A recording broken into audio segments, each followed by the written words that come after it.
నమస్తే, welcome to our channel. నేను సిరి. ఏపీకి టెస్లా అంటే ప్రభుత్వం తరపున లేఖ రాశారు అధికారులు. మరి ఏపీకి టెస్లా వస్తుందా? సో ఈ అంశాన్ని మనకి వివరించడానికి మనతో పాటు ఉన్నారు ప్రముఖ సీనియర్ జర్నలిస్ట్ డాక్టర్ దుర్గా వర్లమణి గారు. నమస్కారం మేడం. నమస్తే మేడం, ఇప్పుడు చూస్తున్నట్టయితే గత 5 సంవత్సరాలుగా ఏపీకి ఎలాంటి సంస్థలు రాలేదు. ఉన్న సంస్థలు కూడా అక్కడ నుంచి వెళ్ళిపోవడం జరిగింది. అయితే ఇప్పుడు ఏపీకి టెస్లా అనే వార్తలు అయితే జోరుగా బాగా చర్చనీయాంశమైంది. కంపల్సరీ ఈసారి ఏపీకి టెస్లా వస్తుంది అని చెప్పేసి అయితే మరి అంటున్నారు. ఇందులో ఎంతవరకు వాస్తవం అంటారు? అంటే ఇప్పుడు ఈ కొత్త ప్రభుత్వం కొలువయ్యాకమ్మా అసలు ఏ సంస్థలు ఇంతవరకు మనకి ఆంధ్రప్రదేశ్కి వచ్చాయి గత 5 ఏళ్లలో? ఎందుకంటే 14 నుంచి 19 వరకు తీసుకుంటే మనం, అంటే 2014 to 19 చంద్రబాబు నాయుడు గారి హయాంలో కొన్ని సంస్థలు వచ్చాయి. సో అవన్నీ కూడా కార్యరూపం దాల్చేలోపు ప్రభుత్వం మారిపోయింది. సో మారిపోయాక ఇప్పుడు ఏం చేస్తున్నారంటే 2019 నుంచి 2024 వరకు వీళ్ళు ఏం చేశారంటే, వైసీపీ ప్రభుత్వం అప్పట్లో విశాఖపట్నం వేదికగా 13.12 కోట్ల విలువైన అంటే ఈ పెట్టుబడుల ప్రతిపాదన తీసుకొచ్చారు. కానీ అవి ఎందుకనో కార్యరూపం దాల్చలేదు. అవన్నీ కూడా ఆగిపోయాయి అట్లా. సో ఇప్పుడు ఏం చేస్తున్నారంటే చంద్రబాబు హయాంలో ఇప్పటి ప్రభుత్వం, ఇప్పుడు ఎందుకంటే చంద్రబాబు నాయుడు గారు వచ్చారు అంటేనే పరిశ్రమలు వస్తాయని అందరికీ తెలుసు.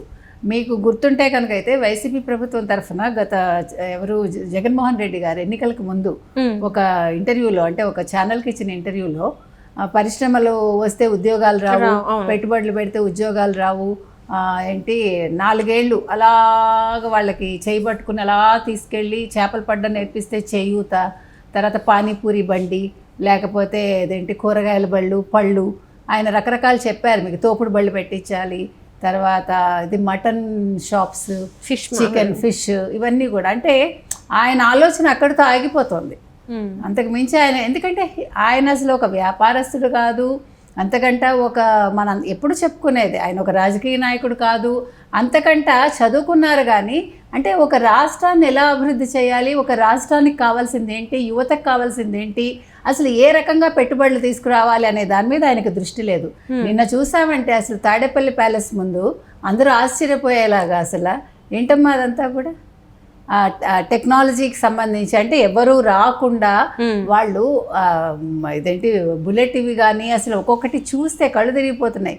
అంటే నేను సింహం సింగిల్గా వస్తుందని ఇన్ని రోజులు చెప్పిన పెద్ద మనిషి మరి ఇంత సెక్యూరిటీ అవసరమా? నువ్వు వెళ్ళాలంటే పరదాలు కట్టాలి, నువ్వు వెళ్ళాలంటే చెట్లు నరకాలి. అశోకుడు చెట్లు నాటించను, జగన్మోహన్ రెడ్డి చెట్లు నరికించను, చరిత్రలో చదువుకోవాలి మనం. అంత ఘోరంగా ఉంది పరిస్థితి. కాబట్టి ఇప్పుడు ప్రజలు ఎందుకు వేశారు చంద్రబాబు నాయుడు గారి కోట్లు? జనసేన కావచ్చు, కూటమికి. బికాస్ వాళ్ళకి బాగా 5 ఏళ్లలో వాళ్ళు రియలైజ్ అయ్యారు, ఓకే మనకి అభివృద్ధి లేదు, సంక్షేమం, నెల వస్తే ఇంత డబ్బులు వేసాడా, 2 బట్టలు నొక్కాడా ఆయన, 5 ఏళ్ల తర్వాత ఓట్లు అడుగుతాడు, నేను నీకు సంక్షేమం ఇచ్చాను నాకు ఓటు అయ్యి, అదే కదా ఆయన అడిగారు.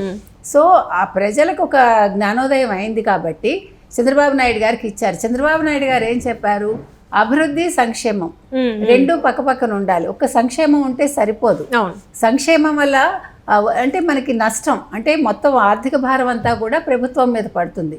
సో ఎప్పుడైతే పెట్టుబడులు తీసుకొచ్చి పరిశ్రమలు వచ్చి మీకు కొంచెం ఆదాయ మార్గాలు ఉన్నాయంటే, వనరులు వచ్చాయంటే, దెన్ మనం ఇచ్చినా కూడా ప్రజలకు ఒక న్యాయం చేసినట్టు అవుతుంది.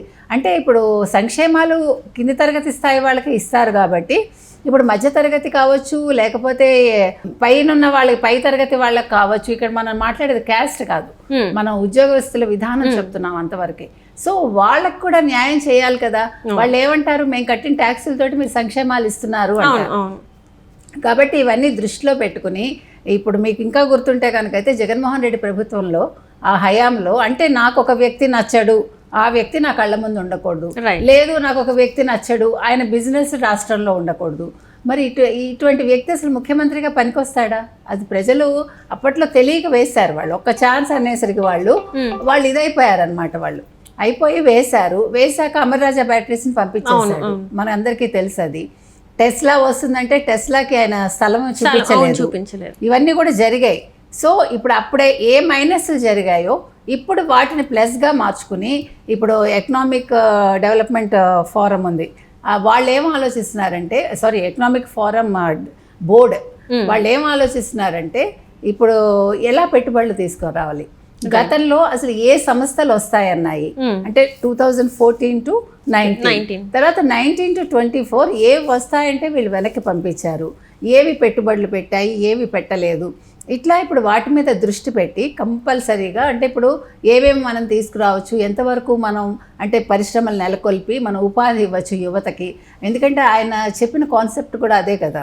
ఇప్పుడు ఎవరికి చెప్పినా కూడా మీలో ఏ స్కిల్ ఉందో. ఇంకొకటి ఈసారి ప్రభుత్వం కొత్తగా చెప్పింది ఏంటంటే స్కిల్ గణన, అంటే వాళ్ళని ఎంతమంది ఉన్నారు, ఎవరెవరు యువత ఏమి స్కిల్ ఉంది వాళ్ళలో, వాళ్ళ నుంచి మనం ఏంటి వాళ్ళకి ఎటువంటి అవకాశాలు, ఉద్యోగ అవకాశాలు ఇవ్వచ్చు, అది కూడా ఉంది. కాబట్టి ఎప్పుడైతే ఈ పరిశ్రమలు వస్తాయో అప్పుడు వాళ్ళకి ఎవరెవరికి ఎక్కడెక్కడ ఉద్యోగాలు పెట్టచ్చు, ఉపాధి ఏ రకంగా ఇవ్వచ్చు, ఇది ఇప్పుడు చంద్రబాబు నాయుడు గారు ఆలోచిస్తున్న విధానం. ఫస్ట్ నుంచి కూడా హీఈస్ నోన్ ఫర్ దట్. ఆయన అంతర్జాతీయంగా కూడా ఒక సీఈఓగా అందరికీ తెలుసు. అసలు ఈరోజు హైదరాబాద్ ఒక ఐటీకి ఒక హబ్ అయిందంటే ఆయన వల్లే. మీకు గుర్తుంటే కనుక అయితే అసలు బెంగళూరు అప్పుడు చాలా ఐటీకి ఎప్పుడు కూడా నెంబర్ 1 ఉండేది. అటువంటిది బెంగళూరుతో సమానంగా హైదరాబాద్ పోటీ పడింది చెప్పాలంటే. అంటే ఒక హెల్దీ కాంపిటీషన్ ఉండేది అంతే తప్ప ఇక్కడ ఒక మనస్పర్ధలు కానీ అట్లా లేదు. సో మన ఎక్కడ ఏది ఉంది, ఎక్కడ ఏదైతే మన పిల్లలకి పనికొస్తుంది, అందుకే కదా బిల్ గేట్స్ కోసం ఆయన వెయిట్ చేసి ఇంకొకళ్ళు అయితే వెళ్ళిపోతారు అంతే కదా. ఏంటి ఇంత టైం చేస్తున్నారని ఆయన 10 నిమిషాలు ఇవ్వడానికి ఆలోచించాడు బిల్ గేట్స్ టైము, అలాంటిది 40 minutes కూర్చున్నాడు.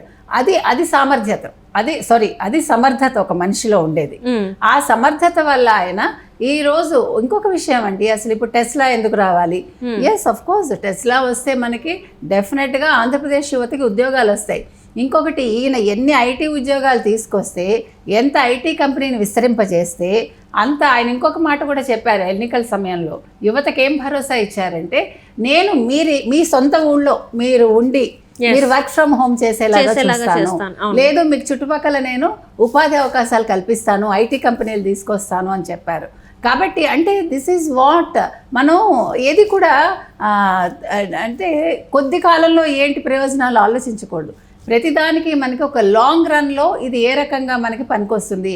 ఇప్పుడు మీరు ఒక పరిశ్రమ పెట్టగానే ఒక రోజులో వచ్చేసేది అందులోంచి మనకేమి.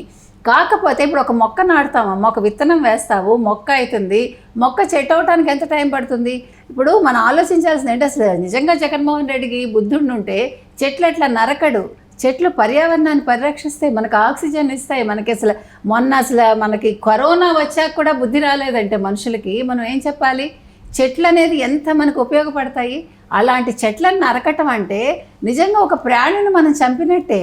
అది ఆ బుద్ధి లేకుండా చేశాడు. అది మాత్రం చాలా బాధపడాల్సిన అంశం ప్రతి ఒక్కళ్ళు. ఏది ఏమైనా ఇప్పుడు టెస్లా తీసుకొస్తారండి, టెస్లా వచ్చిందనుకోండి ఉద్యోగాలు వస్తాయి. సో ఇప్పుడు గవర్నమెంట్ దృష్టి పెడుతున్నది దాని మీదే. కాబట్టి టెస్లా రావటం వల్ల చాలా ఉపయోగాలు ఉన్నాయి రాష్ట్రానికి. ఇంకొకటి ఇప్పుడు గతంలో టెస్లా వస్తానన్నప్పుడు కొన్ని కండిషన్స్ పెట్టింది సెంట్రల్ గవర్నమెంట్, మీకు గుర్తుండే ఉంటుంది.